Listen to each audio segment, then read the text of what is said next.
Good evening.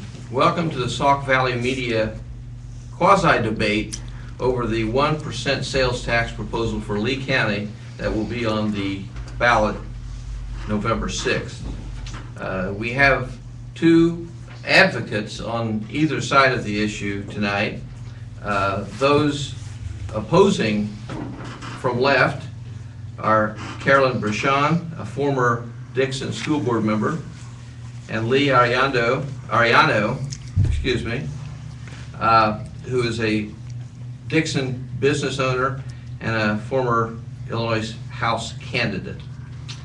Those speaking on behalf of the 1% sales tax are Police Chief Dan Langloss, who is leading the We Are Dixon effort on behalf of the proposal, and Josh Albrecht, who is Executive Director for Main Street, Dixon Main Street. Are based on a coin toss just before we went live here. The opponents will go first with an opening statement. Thank you, and thanks for having this debate. I gave this tax increase a good look. Danny came in and talked to me. In-street closed when he was off the clock. Came in and talked to me about it. A few other people that I respect and admire talked to me about it to give it a good look, and I did. My initial reaction to anything is to be against the tax increase because I know how destructive they can be economically, even incremental ones, which is what this is being billed as. But I gave it a good look. I do like the idea of this building. I think it certainly has the potential to do many of the things that the proponents are saying it will do. I think it has the potential to bring in some business, to bring new opportunities to the community. My problem isn't so much with the building and the few years that would be funded, even potentially. My problem is that this is a permanent tax increase, a permanent cost of living increase in an area where one of our best assets is that it is much cheaper to live than in Chicago and in the suburbs. One of the things that attracted to me, I'm not even going to pretend it was the biggest thing. I have family in the area and that was number one, but one of the things I liked when I was moving back home to the Dixon area is that I was no longer going to be paying Ann Arbor rates on anything. So that was one of my biggest things. I think incrementally raising our living expenses is a dangerous thing because it's permanent. I also have a problem that it does damage business and commerce. Obviously, you hear very often that it's only going to add a few cents or this or that. But as I mentioned in a letter to that earlier, those things do get noticed, whether it's a pack of cigarettes or one of my regulars coming in to buy a sandwich, they're going to notice when it goes up. And I've tried to not raise prices. I've done it once in the past almost 5 years I've been open because we've been in a recession. If I get to the point where my rising costs force me to do it, then I'm going to have back-to-back increases on my customers' wallets, and they will notice, let me tell you. A couple other points I'll make real quick before I turn it over to Carolyn. As I mentioned also in my letter, it's a regressive tax, and while it does pull an income from outside of the area, it'll hurt hardest the people who have been struggling to get by, where that little bit of difference every month pulls money out they need to spend elsewhere. I think it's a moral hazard bailing out the mistakes made at the state level and even locally in terms of spending money, cutting education fund. So we're going to reward them with more money out of our pockets. I think there's better things we could do to spend money educationally. I think it's a very broad tax that's going to go to very narrow use. I think the long-term expenses are going to keep adding up on top of the interest rates. So I think there's a lot of things that haven't been discussed that need to for this very quick tax that's being thrown on us. But Carolyn, I'll let you take the last half. Thank you, and I thank you very much. And I also want to thank Sauk Valley Media for having us here this evening.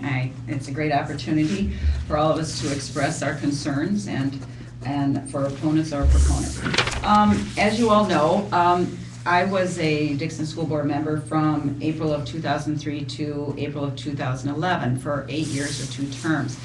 And everybody that knows me knows that I was the biggest, my highest priority was that the district would provide the best working conditions and the best environment for the teaching staff so that in turn they could provide the best educational and learning environment for all students. A lot of people wonder with my letters, they say, well, it's educational, this has nothing to do with the sports complex. Yes, it does. They're all intertwined. I would say that One of the concerns, and we'll get into this in the discussion, is that if the sales tax referendum does pass, My concern would be down the road. What if there's always a possibility that the general state aid from the state could be late, you might not receive it. What if this sales tax referendum passes and then down the road the state cuts their budget even more? And then we get to the point where we have to ask the people for another referendum to survive. That would bother me because the people, our citizens, would definitely say, hey, we've already been taxed once, we're not going to be for another referendum. So that's a concern for down the road also.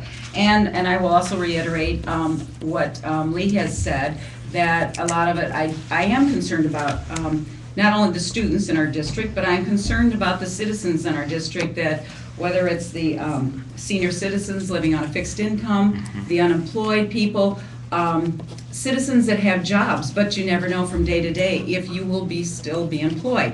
Or there are a large number of families that, low-income families that have children on free and reduced lunches.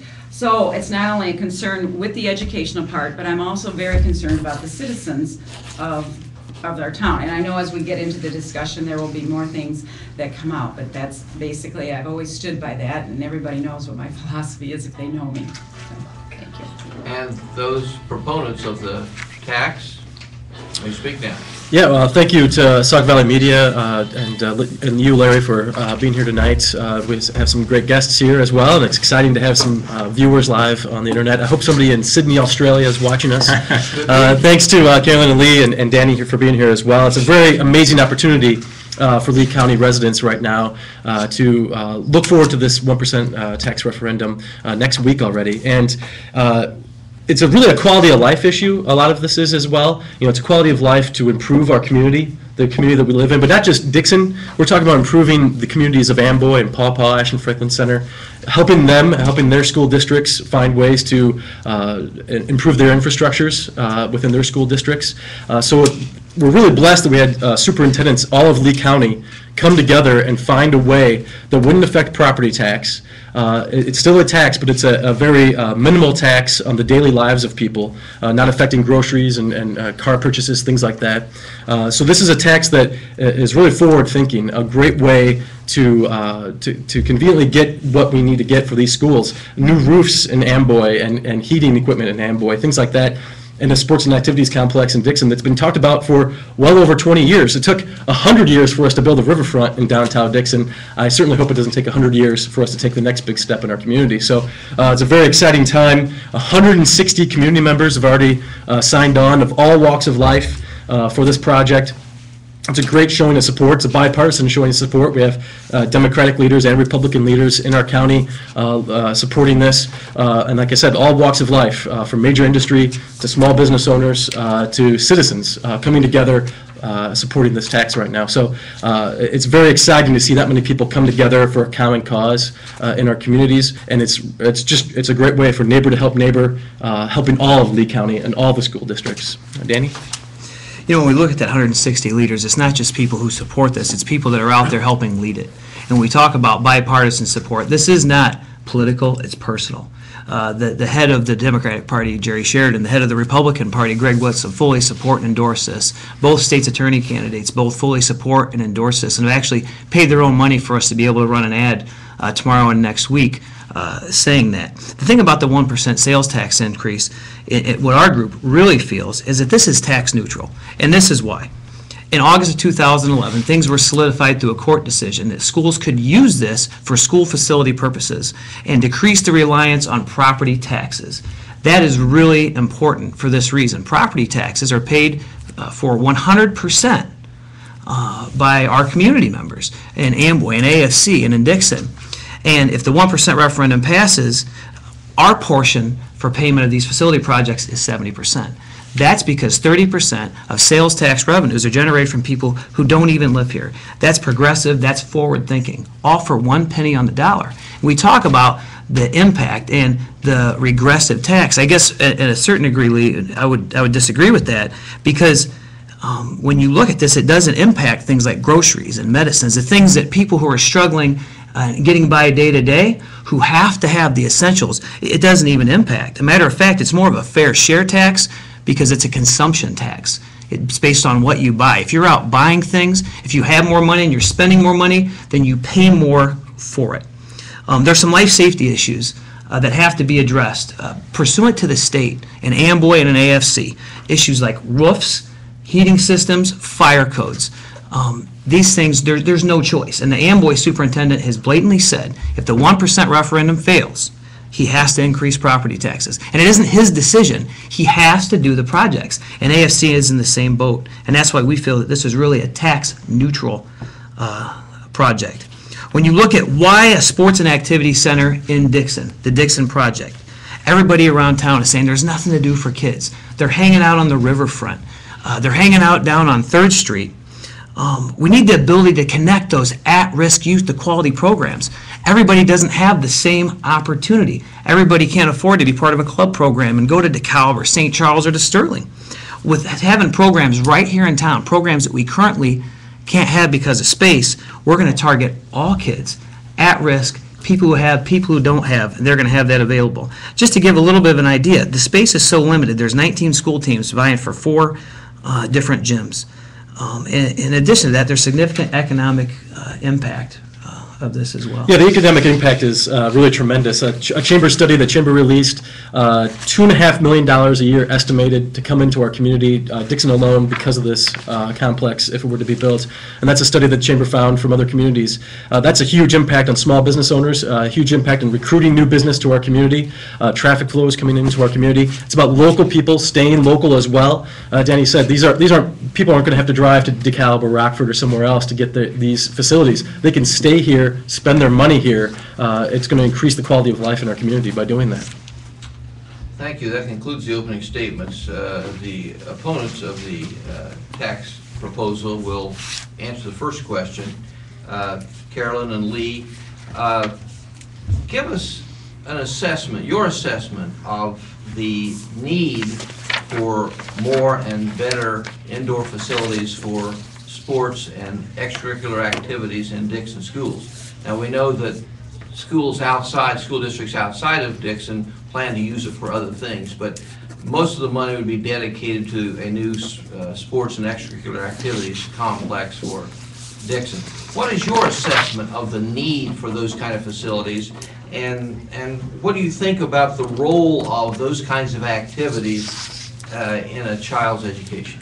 Sure. Can I start this one off? Sure, go ahead. First, let me contest your statement a little that most of this money will go to that building, because since the tax is forever, eventually it's going to be spent on all kinds of stuff that they don't necessarily know what it'll be for. I read John Thompson's letter, someone who I respect very much, by the way, saying, well, they're going to find stuff to spend it on. That always sets off my alerts when I find somebody saying, well, find something to spend it on. It's dangerous. That being said, undeniably, there's a certain usefulness and need for this kind of complex. That's why I support the building itself. That being said, there's a ton of needs in the community, especially one that's just been rocked by $52 million worth of lost revenue, things that need to get taken care of. In terms of sports, I lived for sports when I was in high school. I went to Faith Christian School out in Grandy Tour, and I was able to play church leagues, local park district leagues, all kinds of things. I lived for sports on top of working all the way through high school. I think there are opportunities out there, especially when it comes to work opportunities. I hire a lot of young people. There's a lot more sports activities that I'm led to believe. I kept hearing stories about the track team running through the halls, but I believe the track team has been competing at the state level, even winning. So I think there's too much being said about that. That being said, I agree that there's a need. I would like to see it happen, just not with a tax increase. And personally, we're just referring to it as a sports complex. What happened to the activity center? My question goes out to you. Yes, I think it's important for extracurricular activities. I myself was in the band when I was in high school. But just to show you that a building doesn't make a person, I know I'm a little old, but I graduated in 1970, but there is one person that graduated from my class, and she's now on TV. She did plays in our beautiful auditorium in Dixon High School. Her name is Rhonda Reed. She ended up with a Tony Award. She's a member of the Steppenwolf Theater Company in Chicago. She went on to earn a Tony Award on June 15th of 2008 for her portrayal in August Osage County of Nanny Faye. And now she currently stars on Mike and Molly, which is a comedy sitcom that airs on Monday nights at 8:30. and she plays the mother. So I think it's important, but my other question, one thing that I have a concern about is what about the affordability? Is it gonna be a membership fee? Is there gonna be a set fee? What about the low-income families? Will all the children be able to afford this? Dan and Josh, your 2 minutes. Larry, I mean, there's a lot of things that were said in that time to respond to and address. The first thing I'm going to address is the $52 million theft. First of all, comparing the finances of the school and the finances of the city and the finances of the Park District are like comparing Wisconsin, Illinois, and Missouri. You don't compare them because they have nothing to do with each other. You know what? We've been knocked down as a community. My dad always taught me when I was younger, when you get knocked down, you can't lay there, you can't feel sorry for yourself. You can't cry. You got to get up, you got to dust yourself off, and you got to move forward, and that's what we're doing. That's what these 160 community leaders are set to do. This is about a lot more than a sports and activity center and a 1% referendum. It's about rebranding our community and showing what Dixon is. We've got great momentum. Dixon's on the move from this great event that this man to the left of me brought to our community, the Mumford Sons event. We are not defined by Rita Crunwell, and we will not be held back by her any longer. That $52 million and the monies that may or may not come back need to go to city projects. We're 15 to 20 city workers down from where we were before. We got buildings that are falling apart and dump trucks. The 1% referendum isn't going to go to help that. It's going to go to the school. The cities don't build sports and activity centers. That's not what their business is. They are completely separate issues. We've got kids in our buildings, from theater to band to sports, practice until 9:30 at night. That's not good for education. That's not good for our kids. And we can do better. If the people of Geneseo and Sterling and Byron and Oregon and DeKalb can provide good space facilities for their children, then we can too. This referendum is about opportunity. And I talked earlier about connecting the at-risk kids. This is not going to be a fee-based center, a membership center like the Y.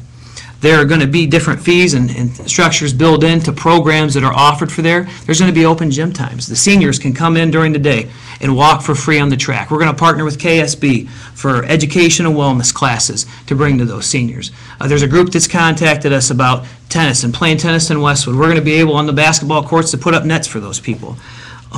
This is about community. This is going to serve the young to the old.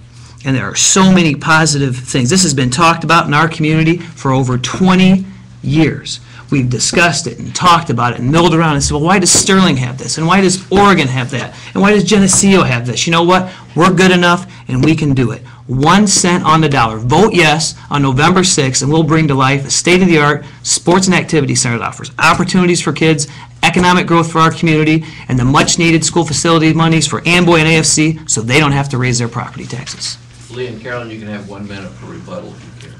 Well, let me start with a quick statement, and I'll have to disagree with Danny very strongly in terms of where all these taxes are connected.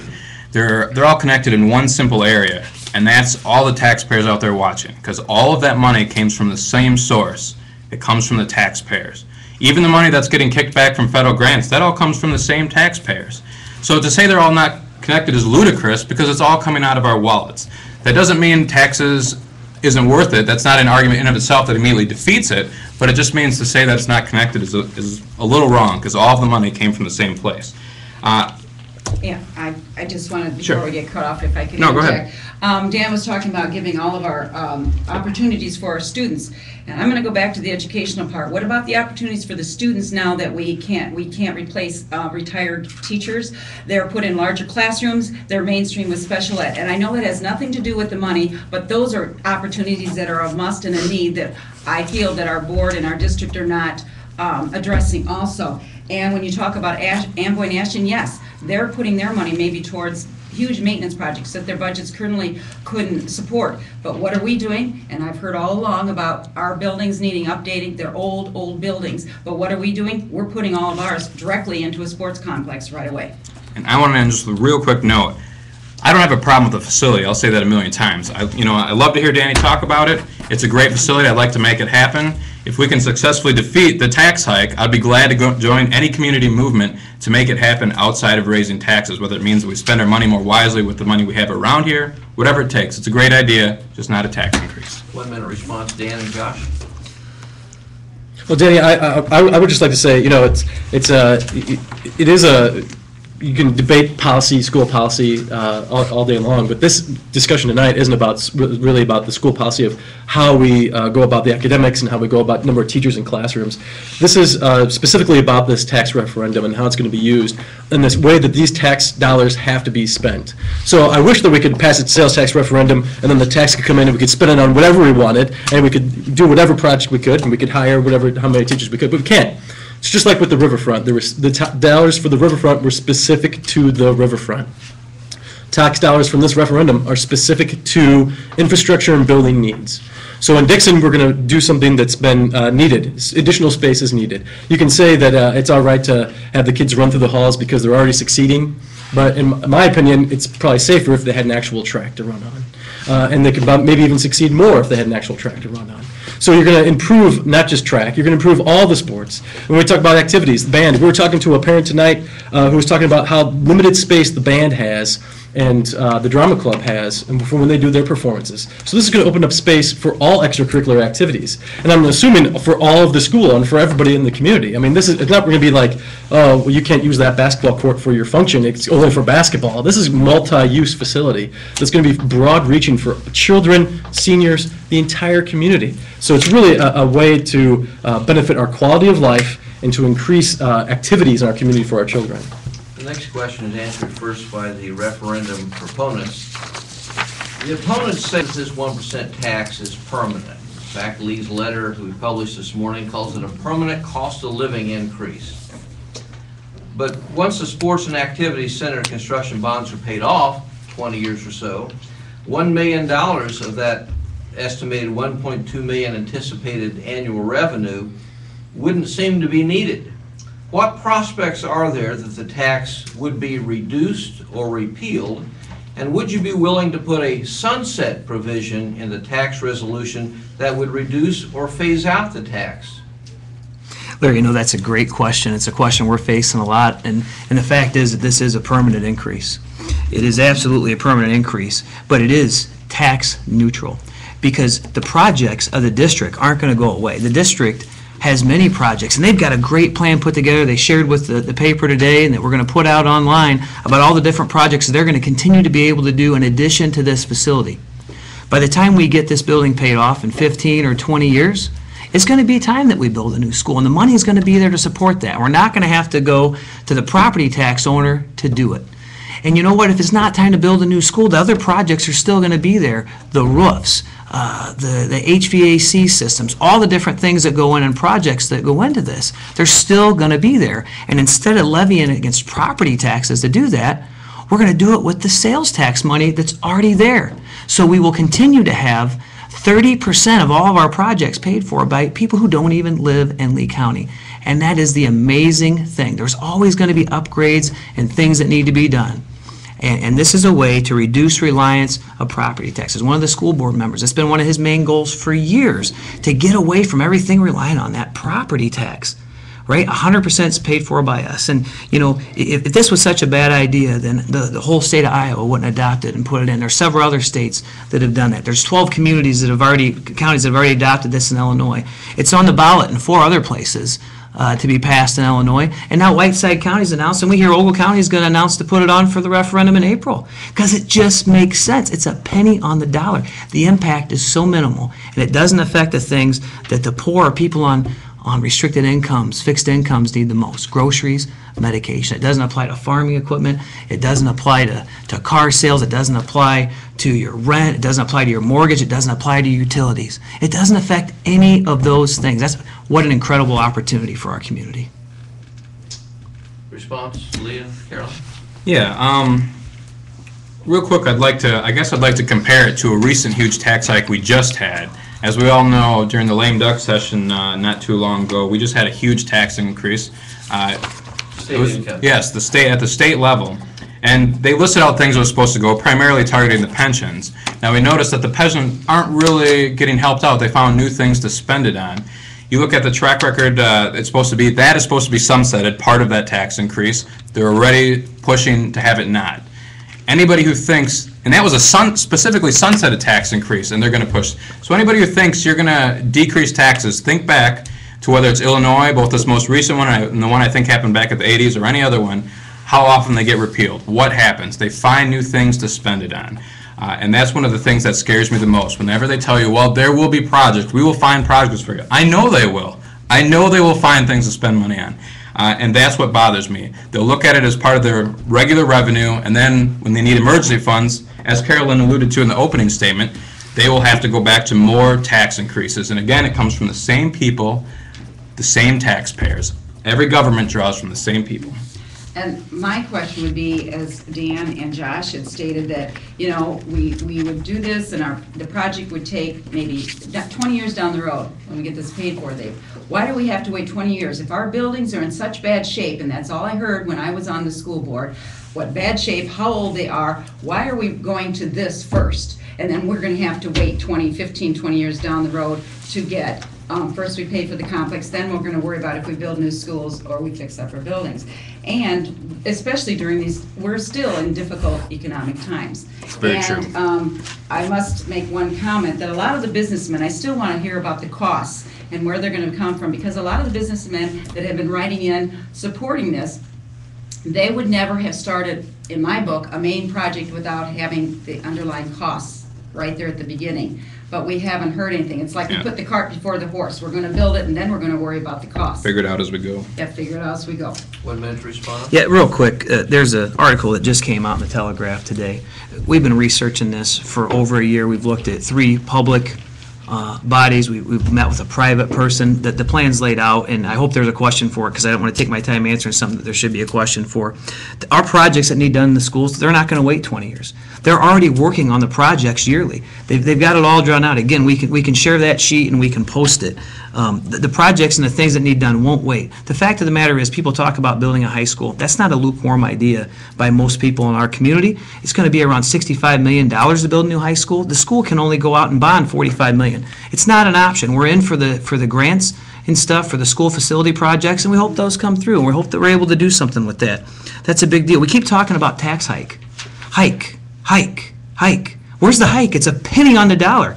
This is a neutral tax. You know, the school district could have extended the bonds on their health, life, safety bonds in Reagan Middle School. They're $900,000. They're getting ready to come due.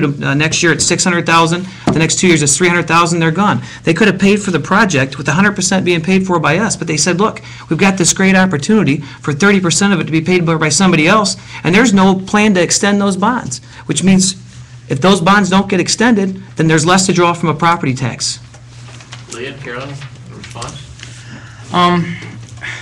I guess the point I would draw, well, first I'll start by saying, hopefully at some point the state get its act together. I think all 4 of us here can agree with that. And they'll stop cutting education funding because they've spent 30 years not properly budgeting. And now so much of our state level budget that should be going to education and other things is getting eaten into by pensions and everything else. So I hope any state level candidate who's paying attention to this realizes we might be able to avoid all this if they had done due diligence for the past 30 plus years, before I was even born. But that being said, I get frustrated that we keep coming back to how good this facility is. And again, I like the facility. And we're using that to sell the tax. Yes, I believe it's a hike because nickels and dimes add up to the cumulative totals we're at. I like the facility, but it's not good enough to do a tax hike any other way. Well, and when he talks about the tax hike, it is a 14.8% if you figure it out. And it is, for people that are fixed incomes and low-income families, it is a hike. I don't care what they say. And it definitely is. So I'm sorry, I have to argue that point. And another point is, if you've been working on this for the last year, why didn't we have the figures at the beginning when you guys were proposing this complex instead of now, 5 days before election? It is a little frustrating to see the information kind of trickle out, yes, like within a week of the vote. It's the next question will be answered first by the opponents of the referendum. Will be asked by Jeff Rogers, managing editor of Sauk Valley Media. Both of you tonight have expressed an interest in having the sports facility and activity center built, but you oppose the sales tax question that's being put to voters this week. How would you propose that be paid for if there weren't a sales tax? In other words, how would you pay for the facility, and when realistically do you think Dixon would be able to afford that? Well, one of the problems, as have been mentioned, is it's really tough to transfer funds between governmental bodies. I think if this is a community project, it would be really nice if we could get several different governmental bodies involved in making it happen. And unfortunately, the red tape, as has been mentioned at the state level, to allow that happen is pretty intense. So quite frankly, my expertise in how to get the Park District to work together with the city, which will have to do infrastructure, roadways, sewer, water, to also work together with the state level to make it happen, is not good enough to say, boom, that's something I'd have to research. But I would have that research ready before I threw it on a ballot. Not to stick the knife in a little bit on that one. Carol? Larry, I hate to say this, but I never was a proponent of the sports complex. In this hard economic times, I think there's other things that need to be addressed. I'm sorry, and that wasn't one of them. And I would want to ask. I mean, nothing's really definite. I mean, where they're going to put it. My question would be, if they're talking about their current location, the Meadows, I would say, would you build a home on rented property? I wouldn't. I mean, I've never been a proponent of the sports complex. At this time, at this economic time, it's difficult. When Westwoods was built years and years ago, it was thriving. I mean, the steel mill was thriving, the community was thriving, but I just... Yeah, I think the timing is poor. And to give credit to the two gentlemen to my left and a lot of people pushing it, yes. I love the idea of seizing momentum we have in town, turning a page, moving forward. We need new infrastructure. I will never disagree with that part. I think voters should look at whether this is the best priority. I would, you look at this being an education issue, I'd rather have, a science and math center first, because the U.S. students in our area are struggling with that. I'd like to see a grammar and composition center. That's a little unfair because I studied English, so I love that stuff, but it's something we could all work on.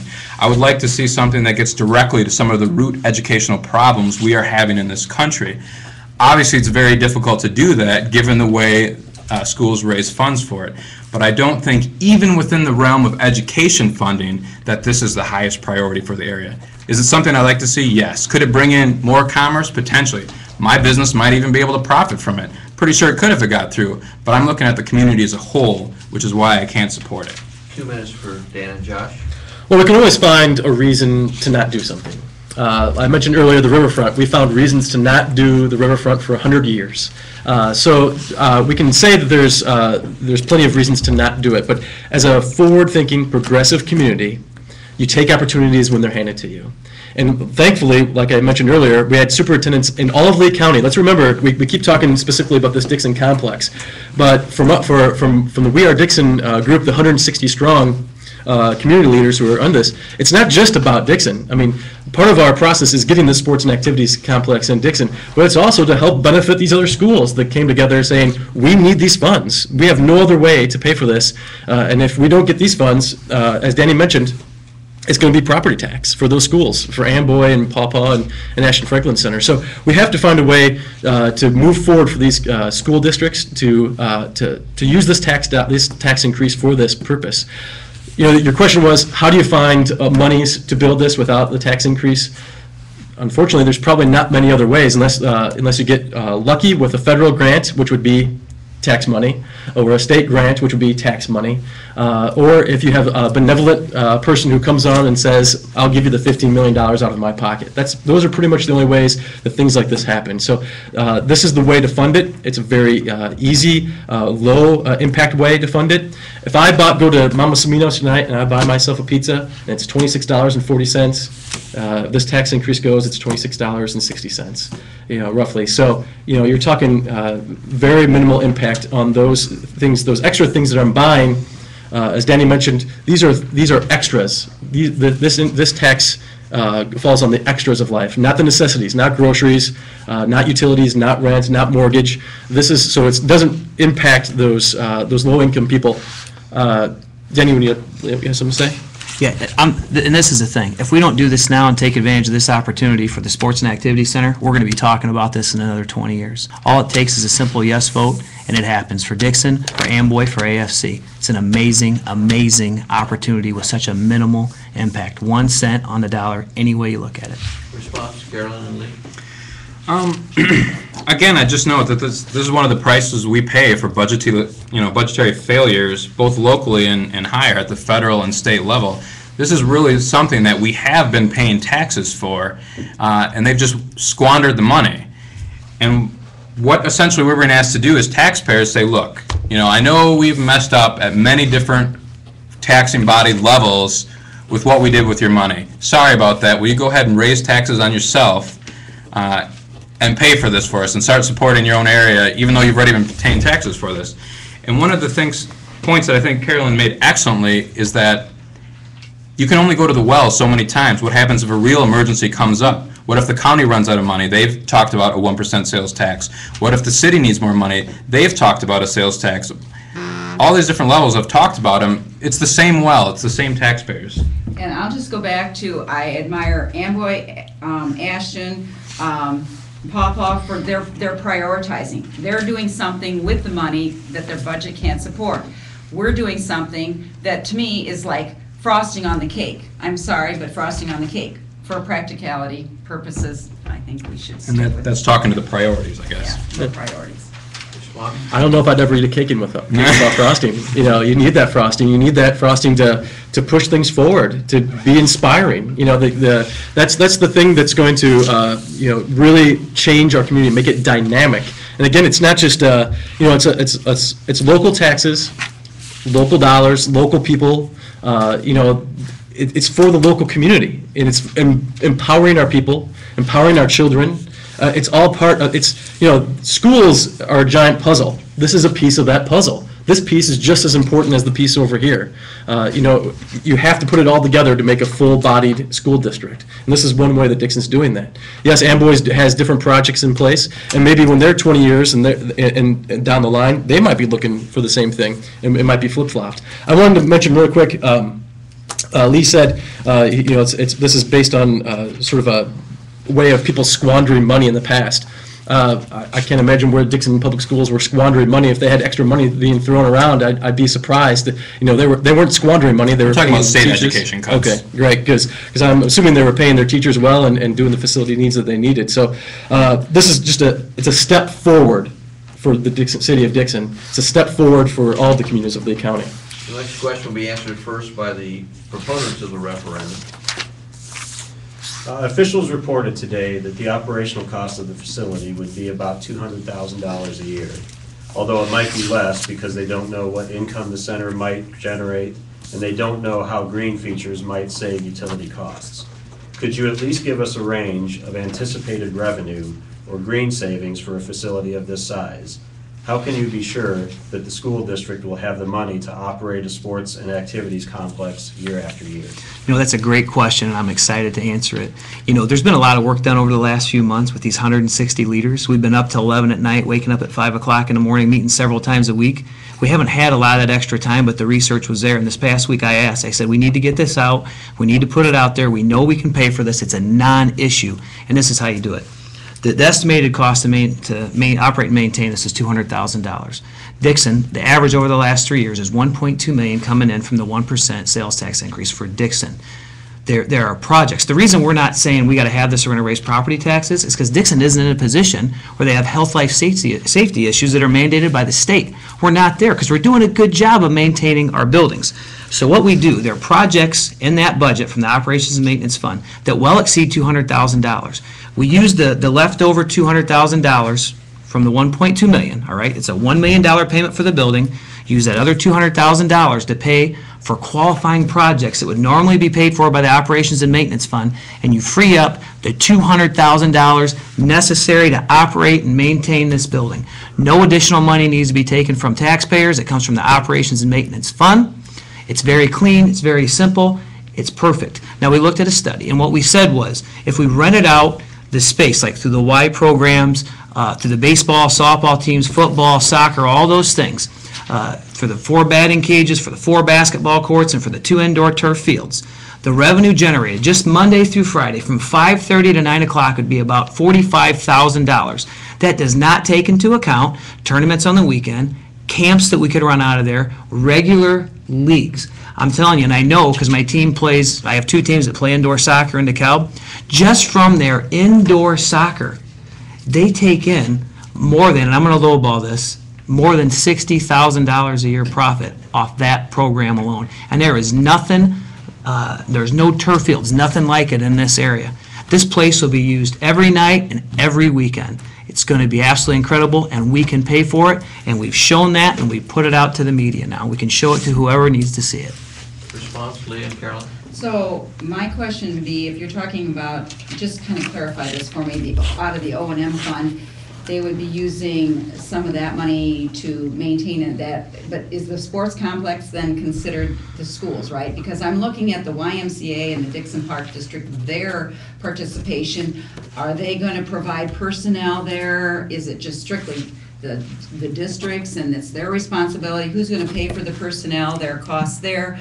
There's workman's comp, there's also, with the personnel, and what portion will they get in return for their participation, providing the personnel? That's what I understood from articles in the paper. Yeah, this is a great partnership. For years, the school and the city and the park district, nobody was working together. And when the Y has the facility with their programs and the youth programs, they will have staff there. At 5:30 to 9 or whichever, they would have staff that operates that. The district has to worry about it.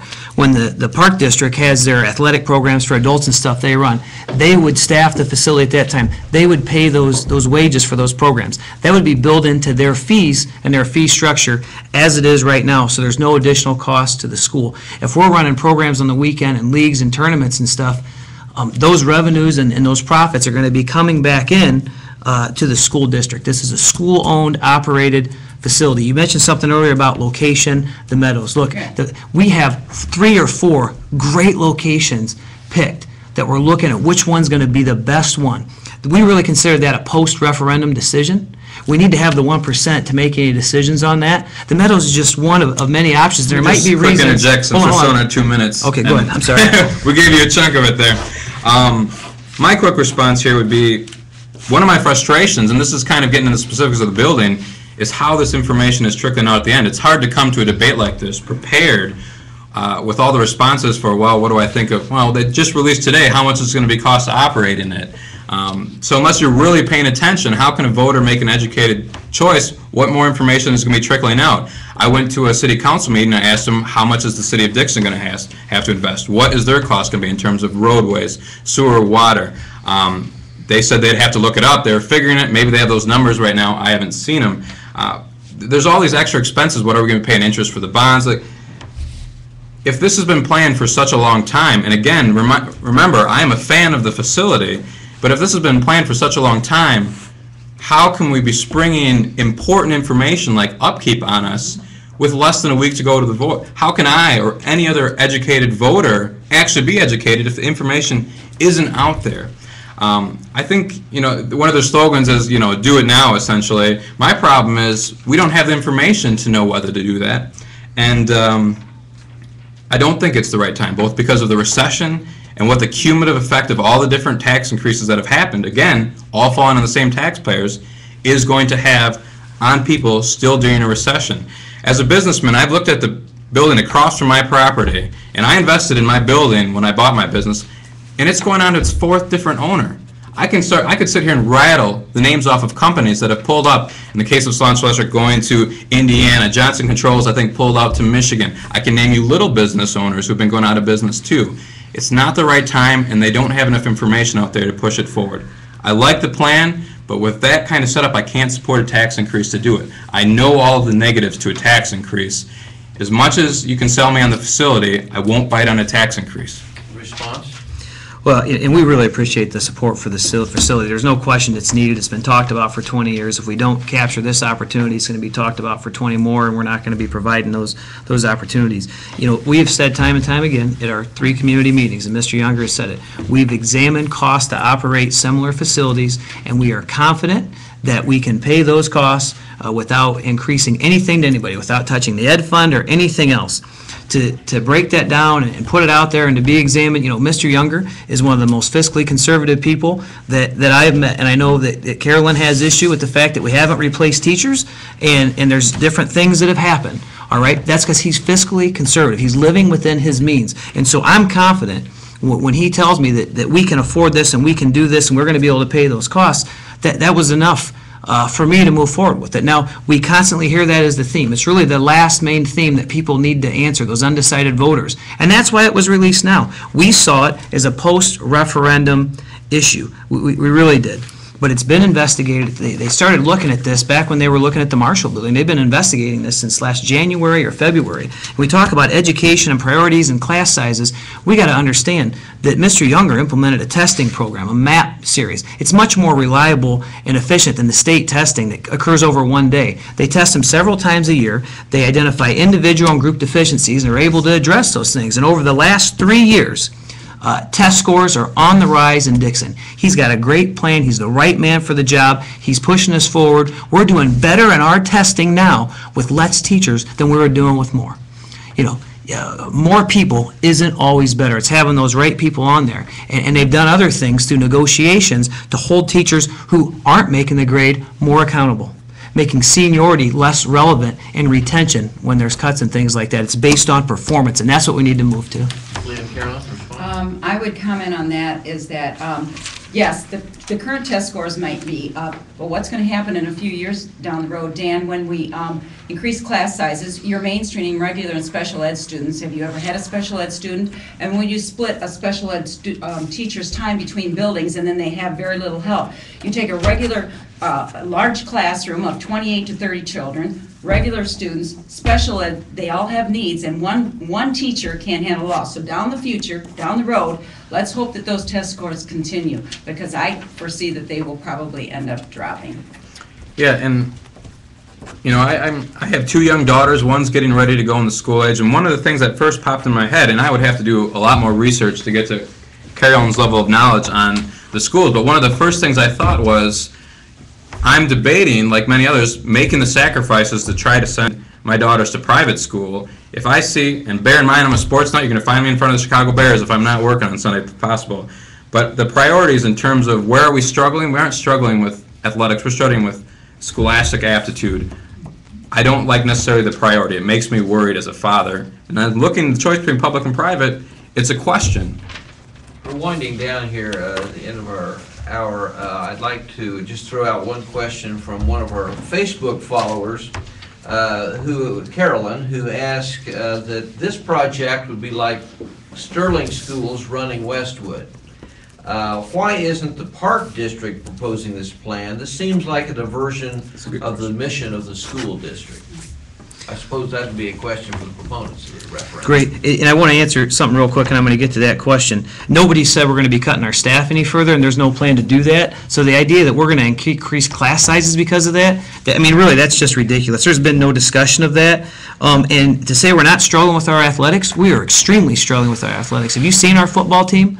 Have you seen our major sports programs? And I'm telling you right now that sports unite communities. You look at Sterling Newman, you look at Sterling, you look at Geneseo, you look at Metamora. Those stands are packed. They bring communities together. When you look at the difference between public school and private school and where you're going to send your child, the private school people are paying a lot of money, and those parents are more invested. What we've got to do is find strategies to get parents more invested, or at least connect more kids to quality mentors and better peer groups. And what a better way to connect people to better mentors and quality peer groups than provide them at-risk youth, the people who aren't connected with either sports or non-sports programs. Because this is just as much about fine arts and theater as it is the sports and activities.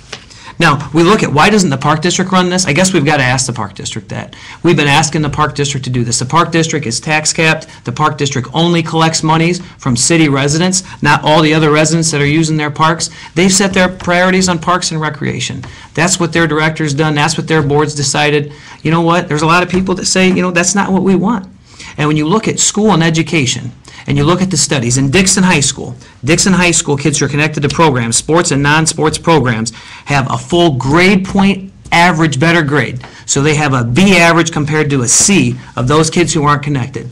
Kids who are connected to programs have far less discipline issues in school, are far less likely to be arrested by the police, and are far more likely to do better in school. A recent study over in Sterling showed kids connected to one program do better academically than kids connected to no programs. Kids connected to 2 programs do even better. Not until you get to 3 programs you're involved in at one time does that start to negatively impact your grades and put you between 1 and 2 programs. This has everything to do with education, bettering education, and offering opportunities for our kids. Leah and Carolyn, respond. I would have to disagree with Dan. I'm sorry, but when you were talking about that they aren't going to be laying off teachers or not rehiring. According to an article a few months ago, that this has already happened. Mr. Younger stated in the article that they saved $300,000 this year by not replacing 5 retirees. And yes, there are large classrooms. I know of one, my granddaughter is in one that's 28 to 30, and there's like maybe 5 or 6, there's several special ed students in there. She's in a classroom that is large currently.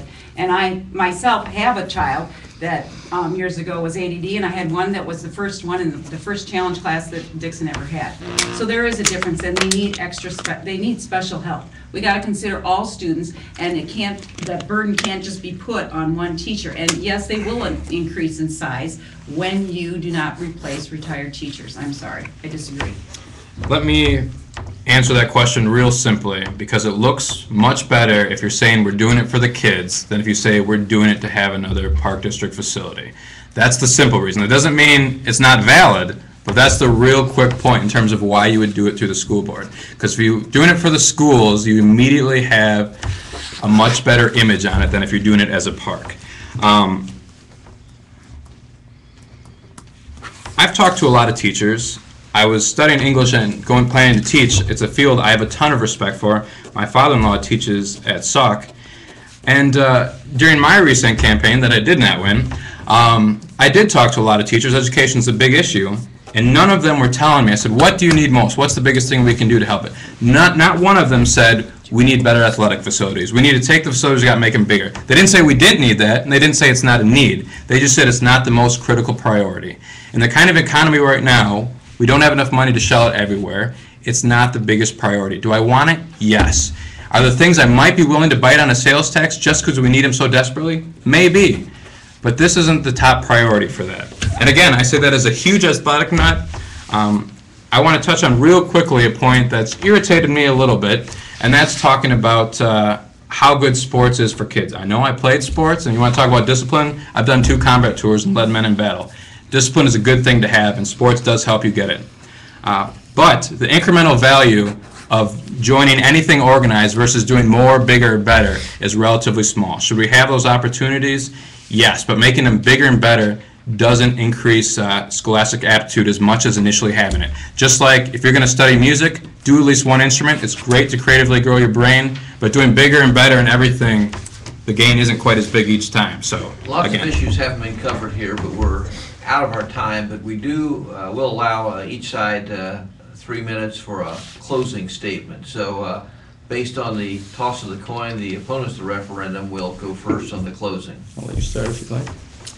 I would just say, I think people pretty know where my stand is. It's always been for education. I know the monies cannot be used for that, it's for facilities, but I think our priorities are just not where they should be, and especially in our difficult economic times, as Lee has reiterated over and over again, we've got to consider all the citizens of our community. I just think this is not the right time for it, is not the proper priority. It might even be a different issue if they were strictly going to use it for the buildings for necessary repairs. But to build a sports complex, we've got to consider everybody. We need to consider our senior citizens, the unemployed, the ones that are lower income families. And yes, it will impact them when they go out and buy clothing. That's a necessary thing to have too. They will be paying that 14.8% sales tax increase on that also. Yeah. I just think it's Motor not the right repairs time. and other Yes, things like that, yes. yeah. I guess to sum up my point, again, the first angle I'm going to look at it as is a businessman. And quite simply, this is tax and spend policy. Does that automatically make it bad? No. But there's undeniably tax and spend policy. They're going to sell you this thing that we need very badly and say, okay, but we can only have it if there's a tax. And then the goal is to make the facility, again, which I support, sound as amazing as possible to get us to bite on a tax increase. And I know too well the impact of tax increases. They make them sound really small, but the incremental damage is there. And I don't want to have to deal with it right now. I don't want to have to look across from my store and see another business go out of business and know it's the incremental everything landing on them that kills them. Again, it's a permanent, please remember that, it's a permanent tax increase. It's going to damage commerce. We might get it back. Josh has, presented the numbers in terms of what they think it's going to do. My faith in the numbers isn't extremely solid just because of the way this is laid out. Maybe it was there and was waiting for afterwards, but I do have a problem with that. Again, I want to repeat that I consider this a moral hazard. This is stuff that we have been paying taxes for, and the state's been failing in their job. A lot of different failures, so we're essentially bailing them out. And they're going to want to do it more. Something I mentioned in my letter to the editor is everybody talk of pushing pension costs locally. And the reason they're doing that is not because they want to share the value. The reason is because the state doesn't have any money and they want to get us to raise property taxes on ourselves via our local taxing bodies and bail out their pension costs. So do we want to signal to them that yes, our wallets are open for business despite the fact that you just bombed them with a tax hike at the state level, besides the fact that federally, state, and almost every other taxing body we can look at has not been budgeting properly? Do we want to go ahead and say, sure, we're going to raise taxes on ourselves and bail you out? Again, I do think it's an inefficient use of education money, and I think it's a very broad tax for a very specific, narrow goal. Again, I like the project, but please don't underestimate the damage a sales tax can do. Dan and Josh, 3 minutes to close. I've mentioned all night long, I've been saying it's quality of life issue. I'm a single income family, and we have a tight budget with my family, and I'm willing to pay a little bit extra to improve the quality of life, not just for myself, not just for the kids of the community, for the entire community, and I'm willing to pay a little bit extra when I go buy a new shirt at Walmart or Shopko, so that not just my community can benefit, the entirety of Lee County can benefit. And the kids from all over Lee County can benefit from my extra 20 cents for a pack of t-shirts, or my extra 20 cents when I buy a pizza on Friday night. I can budget my income accordingly. I have faith in the school districts throughout Lee County that they're going to budget appropriately with this tax increase. It is a permanent tax increase, and I'm glad it's a permanent tax increase, because 20 years from now, when for Dixon's project is paid off, or Amboy's projects, current projects that they're talking about are paid off, there's going to be new projects that are needed. There's going to be science classrooms that need to be upgraded. There's going to be computer classrooms that need to be upgraded. There might be ceilings that need to be upgraded, roofs. Everything's going to need to be upgraded. I'm glad this is going to be in place to preserve our schools for the future, for kids. Hey, I've got kids who are young now. I hope that when they have kids, that this tax increase is there so that the schools remain intact and perfect for them as well. So I'm glad that we have this opportunity. 160 strong community leaders in support of this, plus more. We've been out canvassing, going door to door, and people are very excited about this opportunity, because that's what it is. It's an opportunity to improve our communities, improve every community in Lee County, and it's a very exciting time for the city of Dixon. I had the same excitement when Mumpton Sons was coming. I knew the benefits. I knew I could see the future of what it would do for people's vision of our community, and the pride that it instilled. And this project is going to do the same. It's going to instill pride, not just in seniors and adults, in the business economy. When someone's looking to relocate their business here, it's going to be a great marketing piece for that. It's going to be a great way to bring in better doctors into our community, better teachers into our community. It's a great sense of pride. So it's about the quality of life, and I hope voters take that to the polls with them and vote yes. Danny? Well, this project's absolutely necessary for our community. We need to provide the same opportunities to our children there in Geneseo and Sterling and Byron, in Oregon, in DeKalb. And there's no other way to do this. There's no other plan. We've looked at all the options. It's a property tax increase where we pay 100%, or it's a sales tax increase, which is really tax neutral, as we discussed, where we only pay 70% of that. $5 million for this facility is going to come from people who don't even live in Lee County. The economic impact is significant. $2.5 million a year. Our businesses need more people coming in and doing shopping there, and that's exactly what's going to happen. And we get those traffic counts and numbers coming off our tollway. That's when we see things like Lowe's and Home Depot and other major retail outlets. This has a huge vision, just like the Riverfront did. Please vote yes on November 6th. Vote yes, and you will create this facility and give Amboy, AFC, and Paw Paw what they need for their children and their schools. Thank you very much. Thank you to Carolyn, Lee, Dan, and Josh for their participation and their passion tonight. Thank you so much. And for those of you who are watching and viewing, please do vote by November 6th. Thank you.